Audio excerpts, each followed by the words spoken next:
Hi, this is Rachel Bade McMurphy with Imagine Jazz, and I'm very pleased to be able to present you this wonderful interview that I was able to conduct with the legendary pianist George Cables. George Cables is a national treasure whose discography reads like a list of who's who in jazz history. Please join us in this Zoom interview as we talk about many aspects of his learning and his life and his contribution to jazz history. You can find a virtual ticket or make a donation in order to receive access to the stream live from George Cable's living room, pre-recorded exclusively for Imagine Jazz on January 29th, and we will stream that this Friday, February 5th, and it will be available for you to view on demand through February 7th. Thanks so much for playing the concert with how this is turning out, and for inviting us into your living room. I think it's really special for us to get to actually be there with you. Thanks. It's great for me. I miss seeing you here. Thank you for asking us to do that. Yeah, no problem, no problem. And we'll be streaming that out this Friday. All right. Thank you. Wonderful. Well, I'd love to talk to you a little bit about, you're such a historic figure. You've been, if you look at your discography, it's just this wonderful, special group of individuals that you've been able to collaborate with. And so I'd love to just dig straight into that. Can you elaborate for us a little bit about your upbringing and how it was that you really got into jazz in the first place, living in New York as a teenager?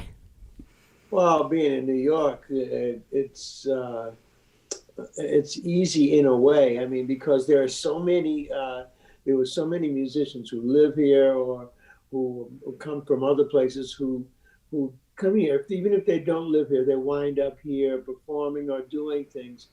But still, I grew up in Brooklyn and Queens, and in a way, that was still a long way from Manhattan. Not physically. I mean, we were right there, but still, it was like living in another state in some ways. But I wasn't a jazz player or a jazz listener until I got to high school. I went to the High School of Performing Arts in New York, and some of my friends started to turn me on to jazz. And I remember one of my first jazz records was the Art Blakey drum suite with Ray Bryant on piano and Oscar Pettiford on bass and Art Blakey, of course. And then the Messengers on the other side. And then the Dave Brubeck Take Five record.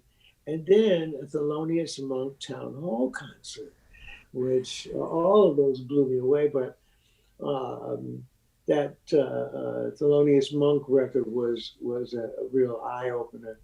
And later, when I became 18, because 18 was a legal age in New York, I could go to see. You could go. I mean, when a legal age means you can go into a place that sells alcohol. So I could go to the Five Spot and any other jazz club without any kind of restriction. And I found myself at the Five Spot going to see Thelonious Monk and sometimes Charles Mingus. After a while, it got to be a succession of great musicians, Max Roach with Freddie Hubbard and James Spaulding and guys like that playing with him. But being able to see, not just hear music, but being able to see the music being made, especially by somebody as iconic as Thelonious Monk, was something special and inspiring. And I got to see some young guys my age, at a church that, I was living in Queens, at a church basement playing some music. Wow, they sound like real jazz musicians. And that was Billy Cobham. And, we were all the same age. Billy went to music and art, and I went to performing arts. And some of the other guys in the band went to music and art. So um, music and art, performing arts became an annex of music and art in my senior year in high school. So we had that connection. So we weren't always competing. We were a small school. We had 650 students. They had, oh boy, they were a huge school. But anyway, to make a long story, maybe a little shorter, um, uh, we started playing together and formed a band called the Jazz Samaritans. Good guys, jazz. And we kind of, that's how I kind of learned, started learning to play jazz with my peers. You know, I'd been listening to music and listening to records just as if I had been living in Ohio and not seeing the guys. But now I'm in New York, I could travel from Queens to Manhattan and see them, see Art Blakey, see, oh golly, just a whole array of musicians because everybody was here in New York. Um, so we kind of listened to records together, the Jazz Samaritans, listened to records together or recommended records together. And we give each other tidbits of information like, did you know Miles plays from the fifth? And I don't know if that's true, and I'm not sure exactly what that means, but it sounded good. And, you know, it meant whatever you wanted it to mean. Um, but we kind of give each other advice, and the saxophonist then, Bernard Scavella, uh, told me, George, you need to learn your standards. You need this, you need that, you need to do this. And that's where I started writing music uh, with this group of guys, would be in my basement or the trombone player's basement, Artie Simmons, and whose cousin was Roy Haynes, by the way, and used to come by and listen to us. I think he was really listening to Billy Cobham. And then he would sit down and play with us. Wow, what could be better than that? And he just blew us. I remember one time I'll never forget that he came and sat in with us. That he took a solo, and we were looking at him. Our jaws were on our laps. We were in our laps. Especially after he did a drum roll on the bass drum with his foot. I remember I almost fell off the piano bench. But that's kind of like the beginning. And being in New York, you could go to see everybody. And sometimes, you know, we weren't brave enough to go by ourselves, one by one. So we go as a band sometimes. We go out, and if we're going to go to try to fit in. If we were going to hear music, then, you know, we go individually. But I can remember sitting in at the Vanguard. There's a guy named Alan Grant who used to do broadcasts from the Half Note, and then from the Vanguard, he'd run the session. He'd kind of host, kind of be the MC sort of at the session. But Rahsaan Roland Kirk was the guy who would really host it, would be there introducing everybody. And one thing, you know, we go to Rahsaan, you know, he was blind. Uh, and we tell him our names. He remembered everybody's name without having a visual cue. You know, he just remembered everybody's names in the band. Went up and introduced us individually, and then we played. And then that particular event, there was a guy, young pianist, came there that we hadn't heard of, but he made an impression. His name was Keith Jarrett.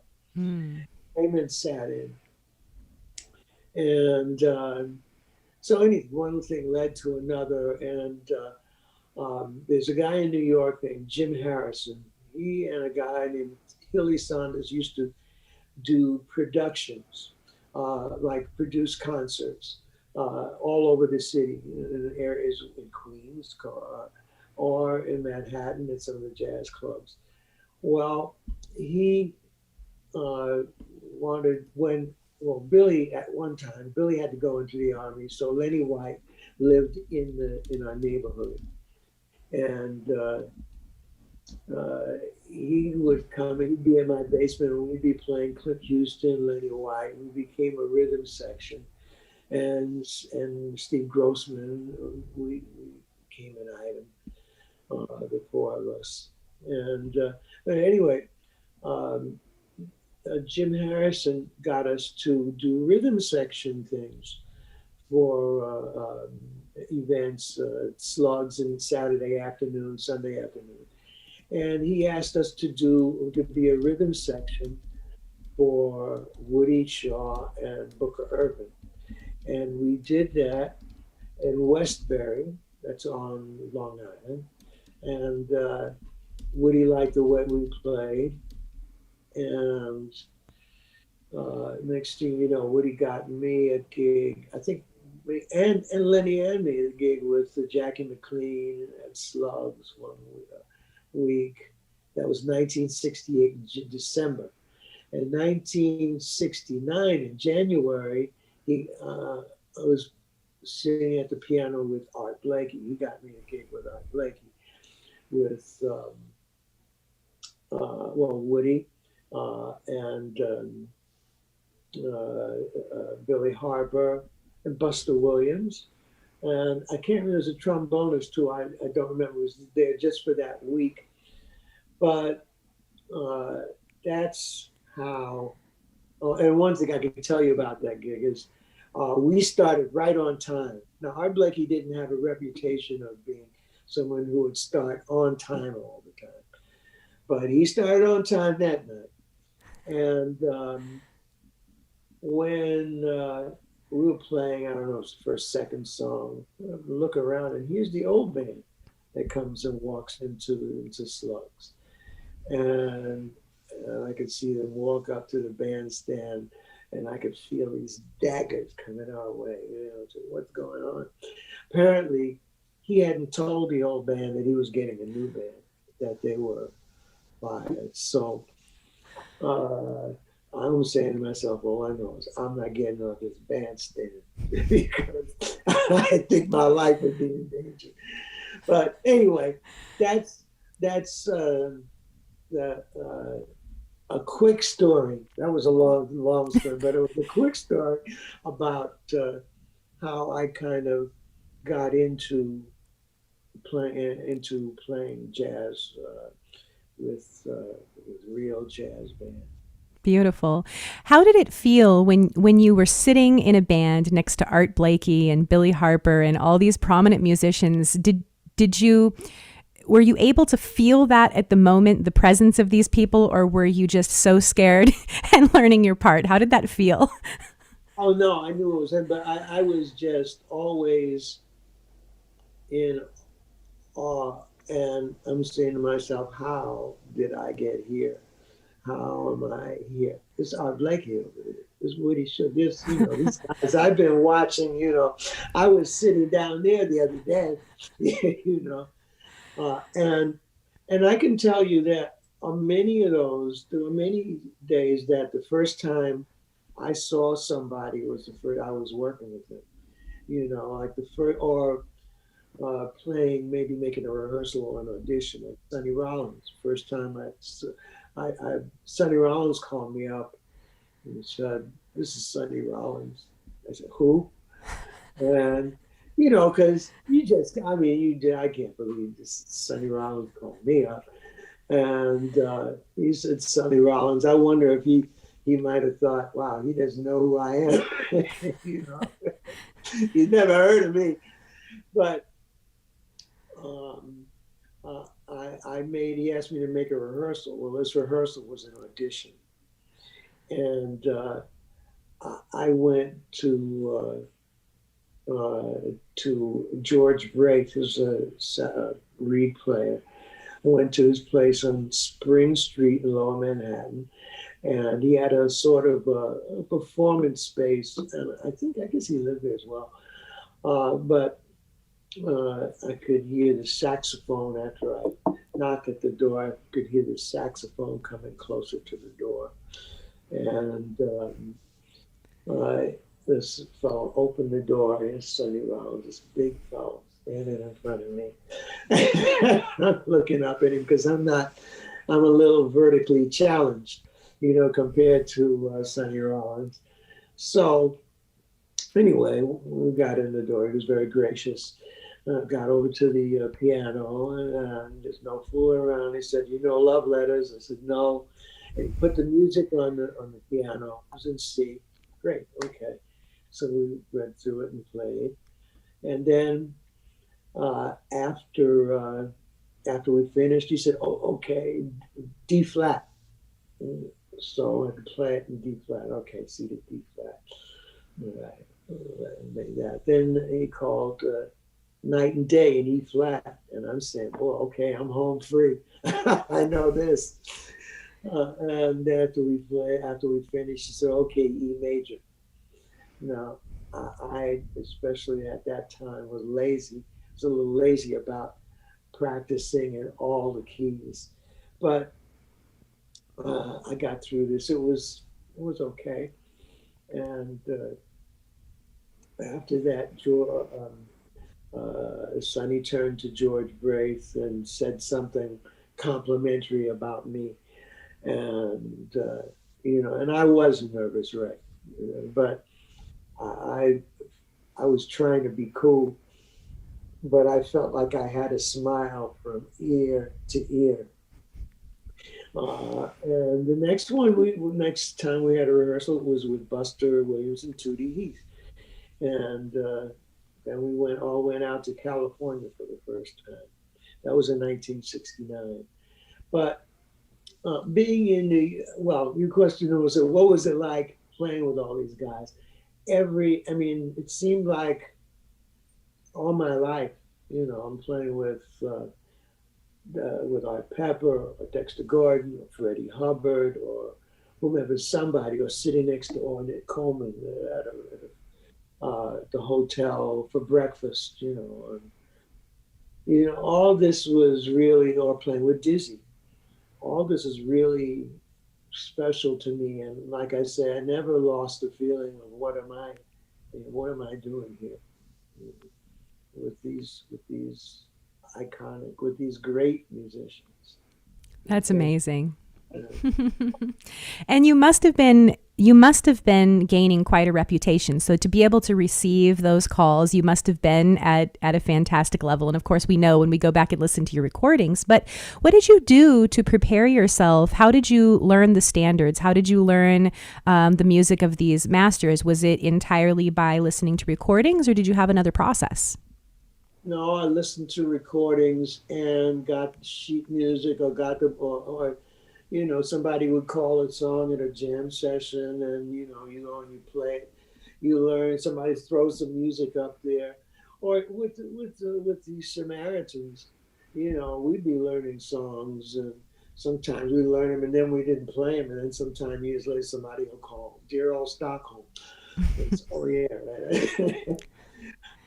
And I have a story about that. As a matter of fact, I was working with Philly Joe Jones. He'd just come back from Europe, and he called "Dear Old Stockholm," and I hadn't played that in years. So we played it, but I kind of was messed up a little bit, and so after the gig was over, and this was at Slugs, he came and said, "George," he goes, "it's like this," and he sat at the piano and played it for me, but he didn't look at the keys. He's looking at me, going like this. So I went home, and that'll make you learn a piece in a heartbeat. But some pieces I learned, like I was taught pieces by those composers or by the people I was working with. Uh, um, Working with Art Pepper, he had pieces that I didn't know. I when I worked with him, I hadn't known much about him. I grew up in the East Coast, and he wasn't that well known in the East Coast, on the East Coast. But when I moved to California, lived in LA, I had done something with Lester Koenig, who owned Contemporary Records, and I'd done something with Woody Shaw, the Blackstone Legacy record, in New York. And then out there, we did something with Joe Henderson, which Lester was involved with, although it wasn't for his label. So Lester recommended me to Art Pepper. And Art, he played some standards, and then he had whatever he wanted to play, he had music for. So, you learn songs from the guys, if you didn't know them, you learn them at the time, or some of those originals, he'd have music for that. So, it's a combination of ways, you sit down and you practice. Of course, you're sitting at home.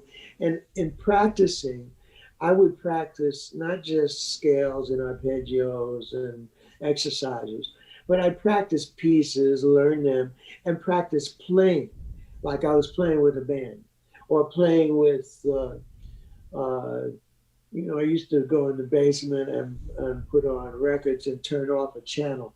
On the old records, the LPs, some of them, there's separation, so the piano was in the left channel, the drums were in the right channel, It would split, so you could turn one of the instruments off and be part of the rhythm section. Some of those Blue Note records were like that. Some of the Columbia records were like that. But so you could play along. It was like a Music Minus One record that you could make yourself. And you could be playing with Tony Williams, Ron Carter, and people like that. So that's one way. Or practice playing, when you're at the keyboard, make believe that you have a rhythm section, and or you're comping, and people would give you ideas. And one other thing, I went to Billy Cobham, Clint Houston, wonderful bassist who's no longer with us, we were a rhythm section for a while. And that was the rhythm section of the Samaritans. And we went to, I took a course with some place called Rhythm Associates, something that was just started by Chris White and Rudy Collins, Dizzy Gillespie's rhythm section. And they gave us tips, and we're in New York, so all kinds of guys would stop by. So what's going on? What are you guys doing? So Sam Rivers would come by, and sometimes Larry Willis would come by, and he became a mentor of mine. Or Joe Chambers, who also played the piano, so he might give tips and stuff like this. And Ed Thigpen, who played with Oscar Peterson, I think, for maybe 20 years.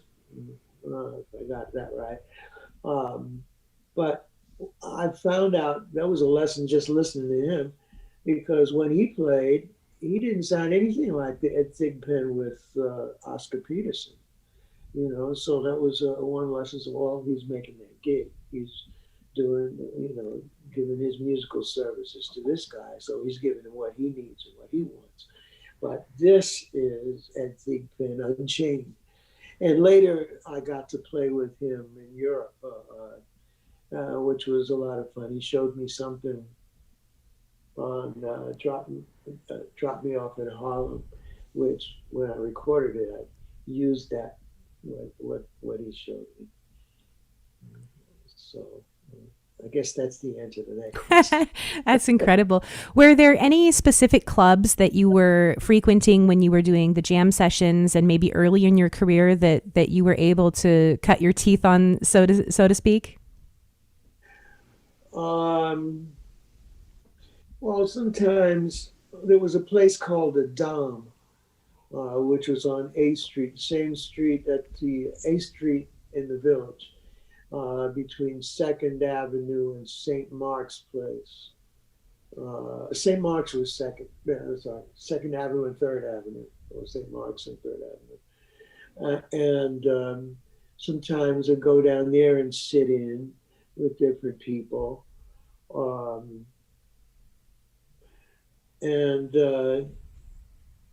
wasn't a whole lot of oh yes, there was a place on 52nd Street, I think called Charlie's, down the street from the Union, and I used to sit in a bit there. Some of the guys, there was a guy, I don't know if you know who Barry Altschul Okay. is a drummer. He at one time was part of the Chick Corea Circle with Dave Holland and Anthony Braxton. And and also, I did most of my jamming in my basement. I have met more people in my basement than I could think about. I mean, Billy Hart came down, Billy Cobb and Lenny White. Uh, let me see, many other drummers. Uh, Benny Maupin, Dave Liebman, and our mothers knew each other because Dave's mother worked for the Board of Education. My mother was a teacher. So my mother actually said, Dave Liebman, I think I know his mother. That was something. But a lot of those sessions, people would come from Manhattan, just to a hungry to play. It's a session. Let's go. You get on the subway, take a bus and subway if you're coming from Manhattan. So there were many.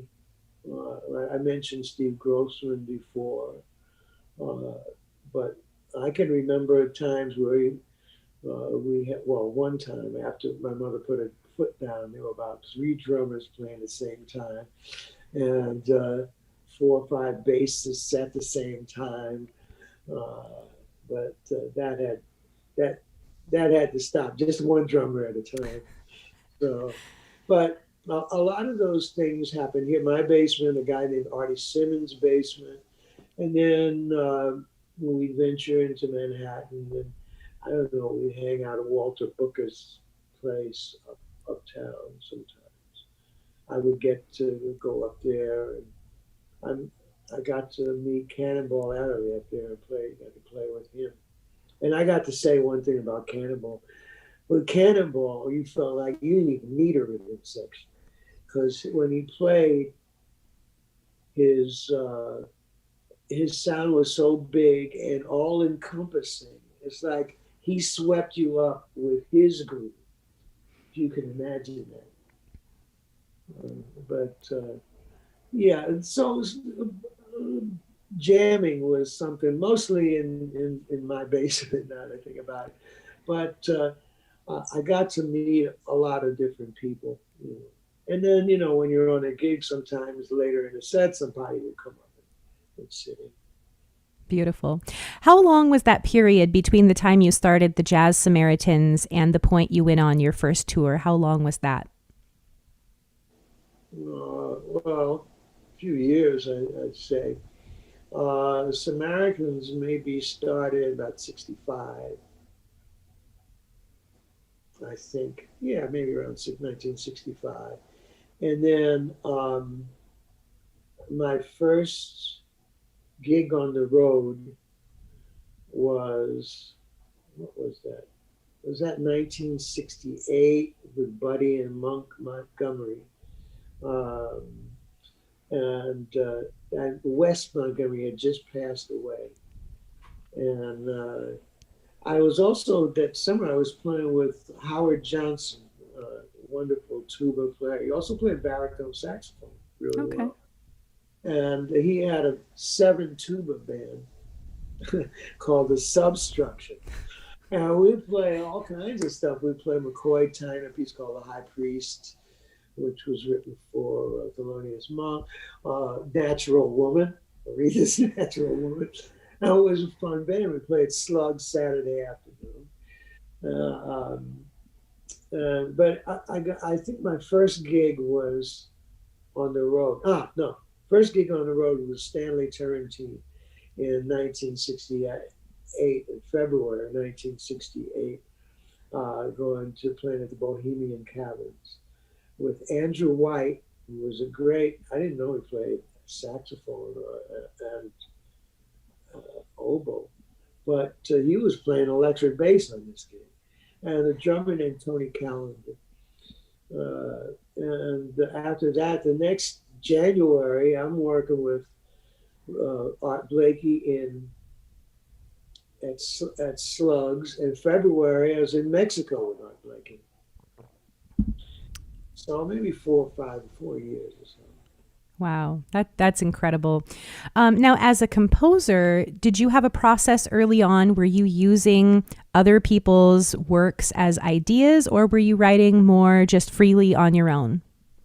Well, you got to get your ideas from somewhere. I mean, they just don't pop out of the blue. I mean, in terms of concept, how you learn stuff. And Buddy Montgomery had a piece. When I wrote "Think on Me," I ran into a problem, and I said, "Well, how am I going to solve this little problem?" I mean, part of writing music is creating problems and then finding a solution. Uh, and I thought about a piece we played called For Wes. We wrote for Wes. And boom, I could do that. I could move. All right, great. I can work with that. So, you borrow from here or there or steal, but you borrow ideas. You get like "Think on Me." The first two chords of that song came from the idea of moving that way was from Herbie Hancock's Maiden Voyage. And or sometimes when I write now I write maybe that comes from just a thought or a motif or a mood, thinking about a mood, but it can come from anywhere, but sometimes I would get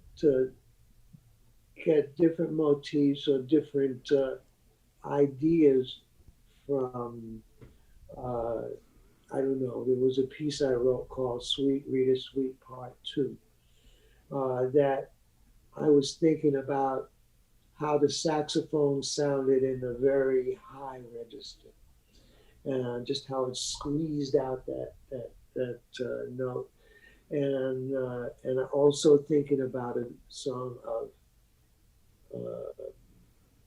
Tony Williams called Pee Wee. And the combination of those pieces, that mood and that sound made me want to write "Sweet Rita Sweet." I'm thinking about Wayne Shorter's concept, especially the first 8 bars, where he could write a melody which when you just listen to the melody, it's all in one key. But once he harmonizes it, it seems like it's going everywhere.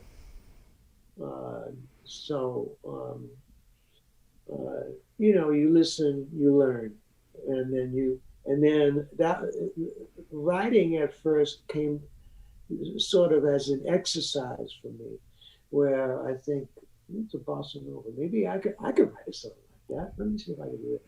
Or the shape, you think of the shape of a song like Dolphin Dance. What did it do? Where did it go? Without trying to lift the melodic motif or like just the idea of how the piece is organized.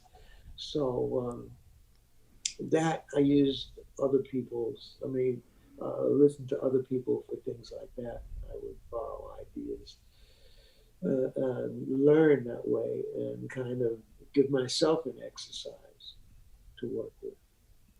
Did you have a conscious moment where you wanted to become a musician, or was it just always a part of your being?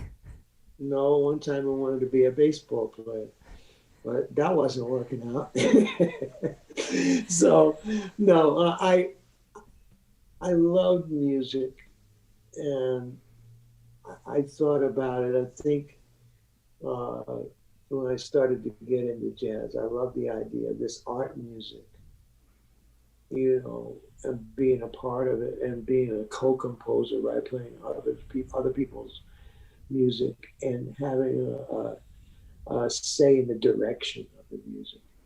Uh, I love that, and I love the idea of being part of this musical community. That was very important to me. Being a part of a musical community, an artistic community in the arts. So that and watching guys play, men and women play, because I said men and women, so you say guys. But, I can remember when I first saw Train at Birdland in 1964. He was playing with that iconic quartet with McCoy Tyner, Elvin Jones, and Jimmy Garrison. But opposite them was another band, Terry Gibbs, and on piano was Alice McLeod, who became Alice Coltrane. And I think that's where the Train and his wife met. But watching them and watching her play the piano, and then getting up and trading eights and fours with Terry on the vibes. She'd pick up the mallets, and that was an act they would do, and it's something they would do it in a way you couldn't forget. Um, she would play, then he would bump her over with his elbow, and then she would play, and they would bump each other over that way. So there were musicians that I grew up listening to, men and women. Marion McPartland was another lady that I also loved to listen to at the Hickory House. As a matter of fact, I saw her on my prom night. Oh, wow. Incredible. So speaking of the musical community, can you think of some certain figures that really embraced and welcomed you that were really memorable to you? Art Blakey, number one, because after the first night, I didn't feel that I had acquitted myself well, and I sat at the piano and played, and then Billy Harper sat down at his drums, and Art said, "Hey George, you don't have to prove anything. You're a messenger now." Nobody could have said anything better, and. I guess most people, Art Pepper was very warm and very welcoming to me. Max Roach Max, he can make you nervous because, he's very professional and he can be very demanding as well. But I can remember once when I was working with him. I worked with him with Art Blakey and Sonny Rollins, and I went and worked with Max, with Abby Lincoln, and Woody Shaw, Gary Bartz, and I think Reggie Workman. And we were playing at a place called Club Baron, and I remember they called a song. I started playing the introduction, and I saw a smile on Max's face and Abby's face. And said, "Oh, I must be doing this pretty well." And they played it, and after the set was over, they said, "George, we called this song, but you started playing that song." So that's what that smile was about. But I've had great experiences. I mean, any bad experience I've had, it's like not. It's hard to remember any. Most of the people that I've played with, the vast majority of the people, just about everyone I've played with, has been very warm and welcoming, and and I'm very grateful for that. Were you always able to make a living musically, or did you have to? Were there times that you struggled monetarily? Were there any monumental moments there? Yes, there were. I had struggled, be at home with mom, you know, or I had another job playing at a church, or, uh, but yeah, there were moments of struggle. But I mean, it's not like I had to get a job driving a cab or anything like that. But I've been very fortunate because most of the time I was able to get a gig here and there or keep a gig, some kind of way. Um, uh, um, yeah, I think for the most part I've been very fortunate. And even now, during the middle of a pandemic, it does seem like you're out there. You're still playing at Smoke. You're still, in the public eye, at least as much as one can be. How has that affected you personally? The COVID-19 shutdowns. Well, just like everyone else, but not as bad as many. There's some people that just really out there have very little recourse for any other kind of income. I mean, I'm 76, so I get a little Social Security and a little pension from the union and some little royalties, and some small gigs. So that's good. But I've had lots and lots of time on my hands, and so I've done a little writing. I've done some writing and some organizing. I had enough time to really organize the office space and then really mess it up again. So now I have to reorganize it. Um, um, but I, I'm doing well. I mean, I'll be glad. I mean, it's what comes in isn't really enough, but it's I'm doing fine compared compared to so many people that are out here that have nothing, worried about when how am I going to pay my rent? Am I going to be evicted? How am I going to? So in those terms, I'm fine. So it seems like when I look at your discography, you have recorded something to the number of 38 records as a leader, and then another 65 as a band lead or as a sideman, and that's just what's listed there on on Wikipedia. So there could be more. There are more. Are there? What do you think that number actually is? I don't know, maybe a couple hundred at least. When I think about it. I looked. I think a few hundred records that I've done with maybe more. I'm not really sure, but 30, maybe well, I think over 40, maybe 40 as a leader or a co-leader. Um, but yeah, a lot. Over 50 years, it's not too bad. It's not too bad at all. Do you have any favorites? Any within that collection that are just really special to you beyond others? Yeah. One is Cable's Vision, of course, because that was my very first record. Well, my first record, American release, which was and it had everybody I love.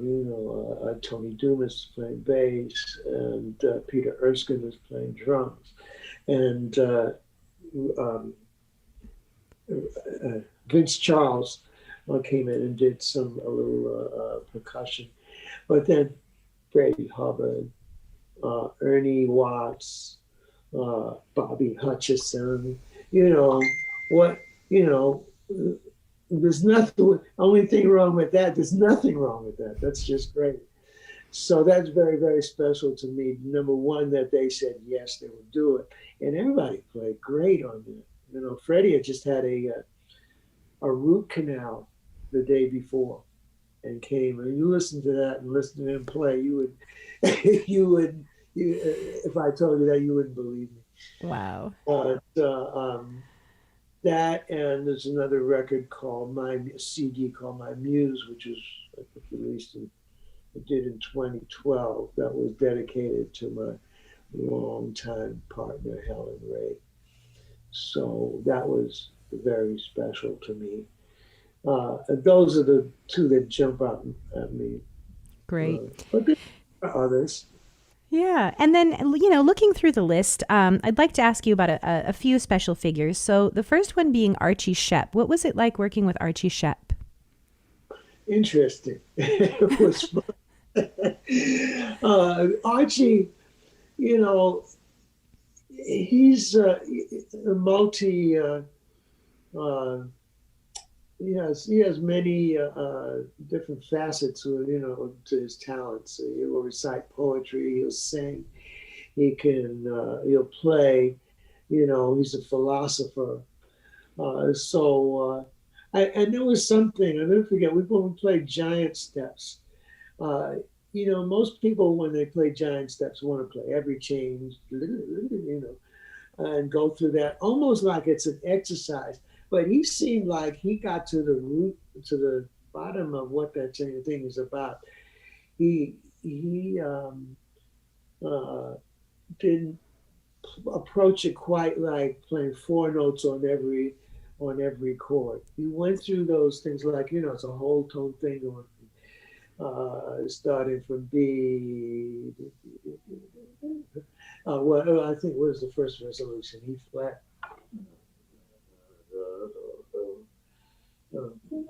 Whatever. Anyway, and then it goes in a whole step. First it goes in. First starts on B, then it goes to G, and then the E flat. But somehow, you can hear the whole thing going. You could hear the big picture, is what I'm trying to say. And that was illuminating to me. And then, he would sing the blues and he would do different things. So he was kind of playing with him was like playing with a free spirit and something where you always had your eye on the big picture and on where this music is coming from. Philosophically, where and historically, where the music is coming. Beautiful. And you already mentioned a bit about Max Roach, but let's talk a little bit more about Max Roach and what that was like. How was it like working with Max? Max was just very disciplined, and I can remember. Now I told you a story about Max being really, really kind and flexible, which you could be. But then I remember playing Nomo. I don't know if you know with Nomo. It's a 7/4, and I guess I hadn't played a lot in 7, and we were playing. And I remember I kind of screwed up the 7. I was off balance, and sometimes when you make a mistake, you get a silly grin on your. So I had this little grin, looked up, having to see Max. All I saw were daggers. I said, oops, wiped it off my face and went on. But he wanted things to be right. This is how it goes. With Art Blakey, he was kind of loose, about everything. Max was, this is gentlemen, this is how we perform, Mr. Cables. Well, then it was George and Max, but later on we did things. We did stuff with the choir. It was just as if you were playing in a symphony. Mr. Cables would do this, and Mr. Cables would do that.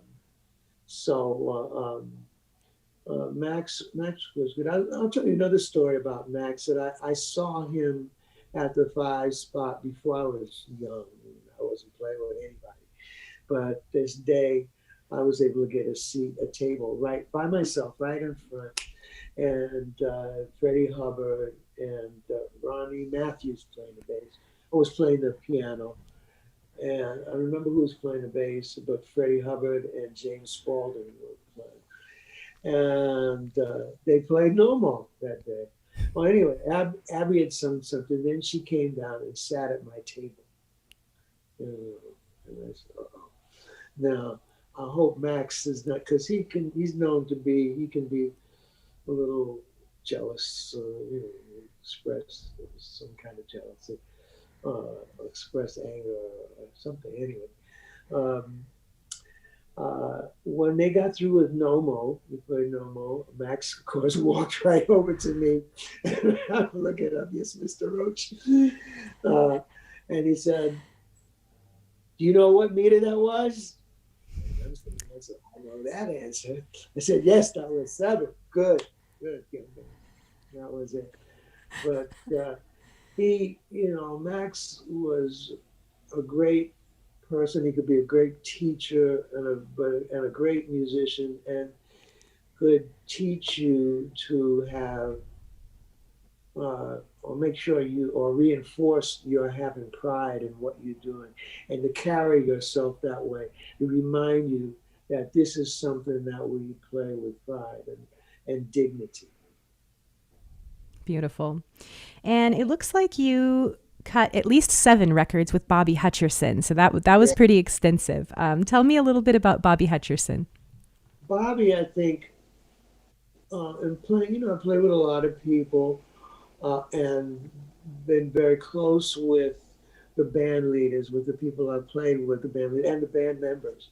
But Bobby was the closest to, as band leader, sideman, but that feeling of being a partner, musical partner, was probably the closest in that relationship. Because one of the reasons was playing with Bobby was like trying to, you needed to match his energy and really be with him. I mean, I loved being a quote unquote sideman. That I just wanted to be able to play the music and be a part of this music. So that part of my dream was definitely fulfilled.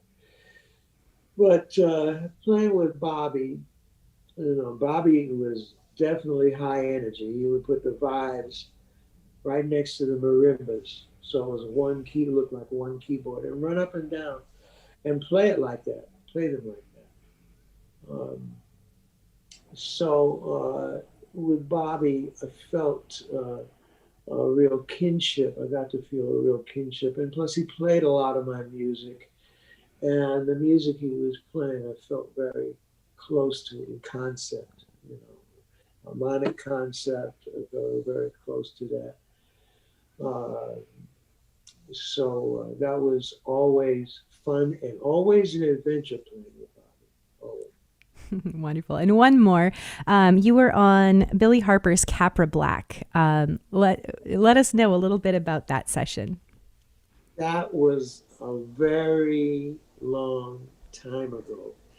And I remember, I think Billy Cobham and Elvin Jones were on there.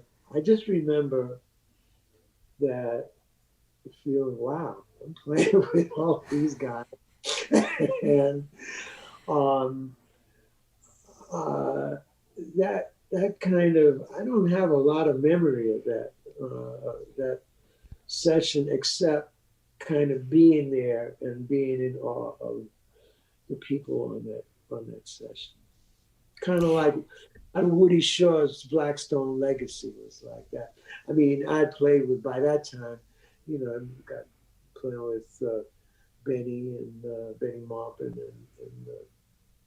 and Gary Bartz and Woody. Woody and I were very close, uh, and Lenny and Clint. That was, and then Ron was on there too. So, but everybody being there in the same room at the same time was kind of impressive. Monumental. Beautiful. Well, as you're looking at, we're in the middle of this pandemic, so to speak, but do you have any projects that you're working on? Do you have any aspirations, something you're still really wanting to do? Yes. Well, I finished a CD.